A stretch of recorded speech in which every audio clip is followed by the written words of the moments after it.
Hello friends, ഇൻജക്ടറാണ്. അപ്പോൾ ഇന്ന് നമ്മൾ കൊണ്ടുവന്നിട്ടുള്ളത് നമ്മുടെ ബെൻസിന്റെ 250 എന്ന് അറിയപ്പെടുന്ന ഒരു കിടിലൻ കാരവാൻ ആണ് കൊണ്ടുവന്നിട്ടുള്ളത്. അപ്പോൾ ഈ വണ്ടി ഇപ്പോൾ നിലവിൽ ഖത്തറിലാണുള്ളത്. ഇത് നമുക്ക് സെയിൽ ചെയ്യാനുള്ള വണ്ടിയാണ്. അതുപോലെ തന്നെ ഇതിന്റെ ഇന്റീരിയറും കാര്യങ്ങളൊക്കെ ഞാൻ പറഞ്ഞുതരാം. അപ്പോൾ നമുക്ക് ഈ വണ്ടി ഖത്തറിൽ വേണമെന്നുണ്ടെങ്കിൽ ഇപ്പോൾ നിലവിൽ അവൈലബിൾ ആണ്. ഒരു 2 വീക്സ് കഴിഞ്ഞിട്ടുണ്ടെങ്കിൽ ഈ വണ്ടി ദുബായിൽ അവൈലബിൾ ആവും. അതുപോലെ തന്നെ ഇമ്പോർട്ടിങ് എക്സ്പോർട്ടിങ് കാര്യങ്ങൾക്കൊക്കെ നമുക്ക് ഈ താഴെ കാണുന്ന കോൺടാക്ട് നമ്പറിൽ നിങ്ങൾക്കൊന്ന് കോൺടാക്ട് ചെയ്തിട്ടുണ്ടെങ്കിൽ ഇവിടുന്ന് ഓടിച്ചു കൊണ്ടുപോകുന്നതിന്റെ പകരം നമുക്ക് GCC എവിടേക്ക് വേണമെങ്കിലും ഇവരുടെ സർവീസ് കാര്യങ്ങൾ എന്തായാലും നമുക്ക് ഇന്റീരിയർ ഒന്ന് കണ്ടിട്ട് പോവാം. ഈ വണ്ടി വാങ്ങാൻ താല്പര്യമുള്ള ആൾക്കാർ, അതുപോലെ തന്നെ നിങ്ങളുടെ കൂട്ടുകാരെ ആർക്കെങ്കിലും ഈ വണ്ടി കുറിച്ച് കൂടുതൽ അറിയണം, ഇതിന്റെ റേറ്റും കാര്യങ്ങളും ഡീറ്റെയിൽസ് ഒക്കെ അറിയണമെന്നുണ്ടെങ്കിൽ ഞാൻ താഴെ ഒരു നമ്പർ കൊടുക്കുന്നുണ്ട്. ജസ്റ്റ് അവരായിട്ടൊന്ന് കോൺടാക്ട് ചെയ്ത് നോക്കാം.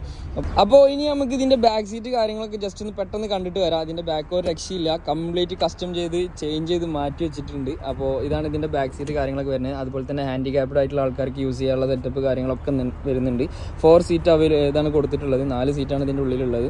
അപ്പോൾ ഇതിൽ റൈഡിങ് കംഫർട്ട് ഒരു രക്ഷയില്ല, കിടിലനാണ്. ബെൻസാണ് ബ്രാൻഡ്, എല്ലാവർക്കും അറിയുന്നതാണ്. അപ്പോൾ നമുക്ക് ഇനി ഇതിന്റെ ഉള്ളിൽ എന്തൊക്കെയാണ് സംഭവങ്ങൾ വരുന്നതെന്ന് ജസ്റ്റ് ഒന്ന് ഓടിച്ച് കാണിച്ചു തരാം. ഇതിന്റെ ഉള്ളിൽ നമുക്ക് ഗ്ലാസുകൾ കാര്യങ്ങളൊക്കെ വെക്കാനുള്ളൊരു സെറ്റപ്പ് ഉണ്ട്. അതുപോലെ തന്നെ ഇവിടെ വയർലെസ് ചാർജർ വരുന്നുണ്ട്. ഒരുപാട് സംഭവങ്ങൾ ഇതിന്റെ ഉള്ളിൽ വരുന്നുണ്ട്. ഇവിടെ ചെറിയൊരു സെൽഫ് ചാർജിങ് കാര്യങ്ങളൊക്കെ വരുന്നുണ്ട്. ഇതിന്റെ ഉള്ളിൽ വരുന്നതൊക്കെ ഓട്ടോമാറ്റിക് ആണ്, ഡോറും കാര്യങ്ങളൊക്കെ. അപ്പോൾ പറയേണ്ട കാര്യമില്ല. പിന്നെ അത് അവിടെ സ്ക്രീന് സെപ്പറേറ്റ് കസ്റ്റം ചെയ്ത് വെച്ചിട്ടുണ്ട്. അപ്പോൾ ഇതിന്റെ ഇന്റീരിയറും കാര്യങ്ങളൊക്കെ നിങ്ങൾ കണ്ട് ഇവിടെ ഒരു ചെറിയൊരു സ്ക്രീനും കാര്യങ്ങളൊക്കെ വരുന്നുണ്ട് ഇതിന്റെ ഉള്ളിൽ. അപ്പോൾ എന്തായാലും ഇത് വാങ്ങാൻ താല്പര്യമുള്ളവരോ അതെല്ലാം നിങ്ങളുടെ കൂട്ടുകാർ ആരെങ്കിലും ഇങ്ങനത്തെ ഒരു വാനോ കാര്യങ്ങൾ തപ്പി നടക്കുന്നുണ്ടെങ്കിൽ താഴെ കാണുന്ന നമ്പർ ജസ്റ്റ് ഒന്ന് കോൺടാക്ട് ചെയ്യുക, വാട്സപ്പ് ചെയ്യുക, എന്ത് വേണമെങ്കിലും. അതുപോലെ തന്നെ ഇമ്പോർട്ടിങ് എക്സ്പോർട്ടിങ് GCC കൺട്രി എല്ലായിടത്തും ചെയ്യുന്നുണ്ട്.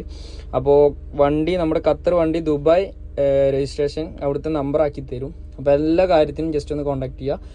ഓടിച്ചു കൊണ്ടുപോകുന്നവരുണ്ട്. അപ്പോൾ നമുക്കറിയാം ഇവിടുത്തെ വണ്ടി ദുബായിക്ക് ഓടിച്ചു കൊണ്ടുപോകാനൊക്കെ പറ്റും. പക്ഷേങ്കിൽ നമുക്ക് ഇവിടുന്ന് ഓടിച്ചു കൊണ്ടുപോകാനുള്ള ബുദ്ധിമുട്ട് നമ്മുടെ വണ്ടി അവിടെ മാറ്റി കിട്ടണമെന്നുണ്ടെങ്കിലും ഇവരായിട്ടൊന്ന് കോൺടാക്ട് ചെയ്താൽ മതി. അപ്പോൾ ബൈ.